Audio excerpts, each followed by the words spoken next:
Okay, so I know I've been complaining a lot about Transformers Prime recently, so it's probably going to bum some of you out to hear me once again do so. But I really didn't like the Transformers Prime episode Inside Job. Like, I appreciate what this episode did for the series.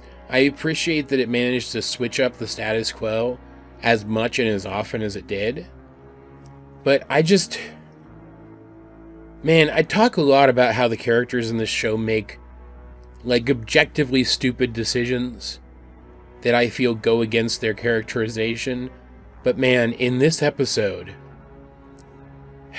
let's say 2 out of the 3 active factions do. Because honestly, I don't think the Autobots here were too out of character, sadly. Initially, this episode picks up immediately after the last one left off, with the Decepticons trying to work out how Smokescreen could possibly be the final relic. And on one hand, I like how he's the relic, because it's literally just inside of him. He was just the guy that was nearest to Alpha Trion when Alpha Trion needed to stuff the last relic in somebody because he ran out of time to launch it off the planet in a pod. So, like, he isn't like some chosen one destined piece of the planet or something. He's just a container. But also, that's kind of the most boring thing he could have been in this scenario. So I'm of 2 minds about this particular reveal. And because unfortunately he was captured along with the phase shifter, his now signature weapon as far as he's concerned, and as far as the others are concerned, it's very easy to just pull the relic out of his chest without harming him, because they do want to keep him alive. They do want to use him for information.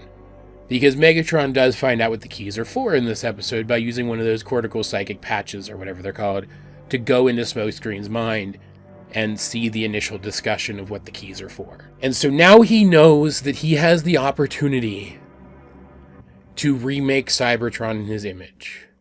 And there is nothing that Megatron wants more than that. So he's already been top form lately, like, compared to how he's been handling things up to this point. And, like, now he's even going to be taking things more seriously, if that's possible. So immediately he goes to take this key back to their vault to put it with the other one that they have. But this is when I feel like he makes an uncharacteristic mistake. He leaves Knockout with the phase shifter. Knockout, who is supposed to stay behind and try to extract more information from Smokescreen. Knockout, who Megatron does not like enough or trust enough to let keep the phase shifter long term. Or at least you can't convince me that he does. So why would Megatron have not taken the phase shifter with him to the vault to put it away too? And I only ask this because he doesn't, that Smokescreen is able to get his hands on it and use it to escape, steal the 2 keys in Megatron's possession, and then get off the ship. Like, maybe they were trying to show us that Megatron wasn't really thinking things through, but I would even expect Knockout to think it was suspicious for Megatron to just leave a relic with him like that. Am I overthinking this? Like, it's clear that Megatron doesn't really like Knockout. He just feels like he needs him. So I don't understand this at all. And yes, I like how Smokescreen handled his romp through the Nemesis, though it does just support my point that I've been trying to make in several of the past episodes, that the Autobots could have infiltrated this ship by now and accomplished a lot in doing so. Because he's just one guy and he's able to do it. But I do like how he handled it. He was smart about it, for the most part. He could have waited for Megatron to put the key in the vault before snatching it. He didn't have to be so public about it to Megatron himself and draw attention to himself, right? But for the most part, he handled himself well here. It just kind of fed his ego, because of course it did. But he still did good. And RC acknowledges that, and I agree with her in this case. What really frustrates me, though, is how the next part of the episode was handled. Because remember, Starscream knows what the keys do. He overheard it. And I will say one clever thing that the episode does do is it shows us a scene with Starscream where he's kind of monologuing to himself. and he goes over what resources he has at his disposal. A dead clone, red energon, and that's basically it, aside from the key that he took. And from just that scene, after he realizes that even if he did remake Cybertron in his image, unlike Megatron, he wouldn't have the infrastructure to actually rule, it's pretty obvious what his plan's going to be to better his situation. So when he contacts the Autobots, and obviously baits a trap, it's so obvious that even they're able to pick up on it. You can kind of piece together what his plan's going to be before he initiates it. He baits them in using the dead clone to make it seem like he's somewhere that he's not, and then he slips by them through their still open ground bridge using his The Flash powers, and in super speed searches their base, finds the keys, and escapes. And then he takes the keys back to Megatron, saying, "Here are these, please let me back into your club." But keep in mind, as I go over this in a little bit more detail, that this is a version of Starscream who doesn't shy away from going for the jugular, sometimes to his own detriment. And here he is, going at super speed, so fast that they can't even perceive him, around two groups of 3 Autobots. 3 of them went through to meet him, and 3 more stayed back at the base to cover their escape route if they needed to use it. And he even says, once he gets to the base, that it would be so easy to gut them, the ones that are at the base, right? So my question is, why didn't he? Even assuming that the red energon was going to run out in exactly as long as it would have taken him to rip the still beating sparks out of their chests at super speed, he still could have done it and gotten away with this. All he would have had to do was turn the ground bridge off and then kill them.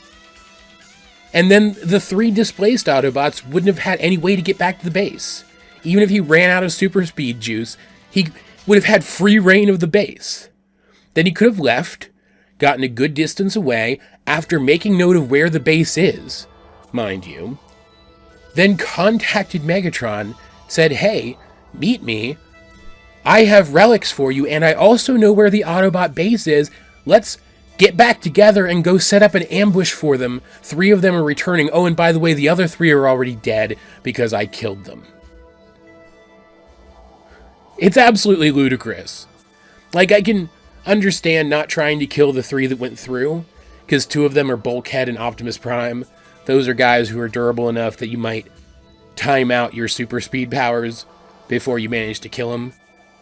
But the other 3 are comparably squishy. It should have been a no-brainer, and that's not even getting into the fact that the frickin' Autobots knew that he had red energon. They could have foreseen this. I'm not surprised at this point that they didn't, because the Autobots are consistently written to hold the idiot ball in this show. That's something I just need to get over at this point, I guess. But it frustrated me a lot.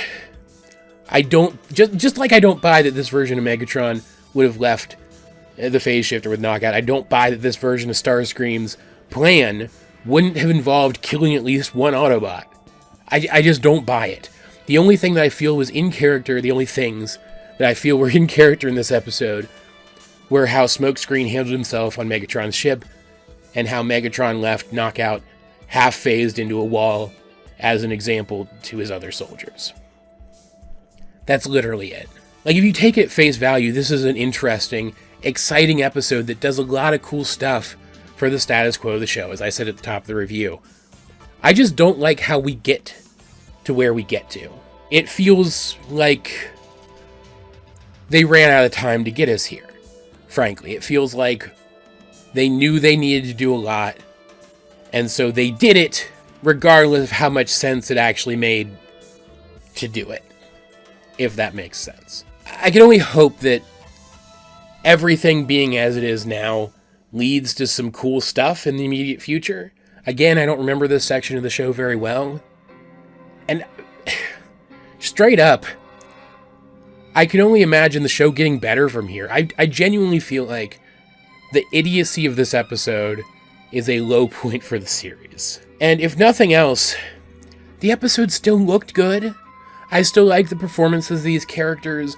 This version of Optimus, I still find him interesting. This version of Megatron, I still find him interesting. This version of Starscream, I still find him interesting. So it's not like I'm hating the experience of watching this. I just feel like they could have put more thought into this.